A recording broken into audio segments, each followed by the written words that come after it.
Hey guys, if you're struggling with what to decide on first, the wedding venue or the wedding date, then just keep watching.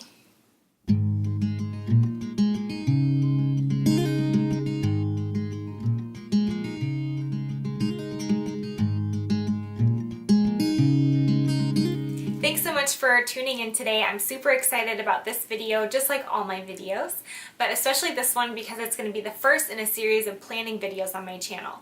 If you don't want to miss anything, make sure you hit the subscribe button below, like and comment, and we'll get started planning your wedding together. So before we decide on which comes first, there's a lot of considerations to take when you're thinking about either the wedding date or the wedding venue. The first thing you want to think about is what time of year do you want to get married? And this goes into, how long do you want to be engaged? If you got engaged in the fall and you're looking to get married in the spring, that's kind of a short time frame.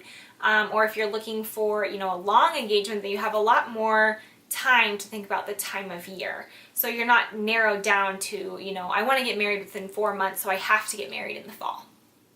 If you're not sure about time of year yet, think about the aesthetic that you're going for your wedding.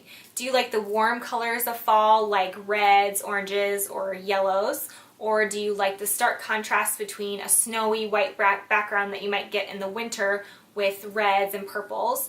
Do you like pastels for the spring, or do you like the idea of an outdoor wedding in the summer? These are all things to think about if you can't really decide, when you want to get married based on the time that you want to be engaged. Also, do very many people have to travel to your wedding? This is going to take into account whether or not they have to take vacation time and if it's appropriate for them to take vacation time at certain times of the year or not. Sometimes it's hard to have a wedding around holidays like, the Christmas time holidays or New Year's Eve because there's a lot of other family events going on during that time. If that's something you're going for, great, stick with it, but just something to think about. And also, if you're having a large wedding and you're wanting a lot of people to travel for it because they don't live near where the venue is going to be, consider maybe doing a Saturday wedding instead of a Friday or a Sunday because that's going to cut down on the travel time that they have to take off from work. It's tough because venues a lot of times give a really good discount on Friday or Sunday dates, and there can tend to be more availability on those days, but just think about those things if you're having a larger wedding and if a lot of people have to travel for it. So now you've decided on what time of year you want to have your wedding. What type of venue do you want to have? Do you want to have an outdoor venue? Do you want to have an indoor venue? Do you need to have two venues, both a church and a reception space? And if you're thinking about, a July wedding, is it going to be appropriate to have it outside when it's the dead of heat, in Austin, Texas? Okay, so we have it narrowed down to what time of year and what type of venue we're looking to have the wedding in. Now you can start to do some research if you don't already know what venues are available in that time of year. Just start with the Google search, it doesn't have to be anything fancy, and see what's available in the area. Think about cost and capacity and also availability. Now you can just make some phone calls. Start with asking, for instance, I'm looking to get married in fall of 2018.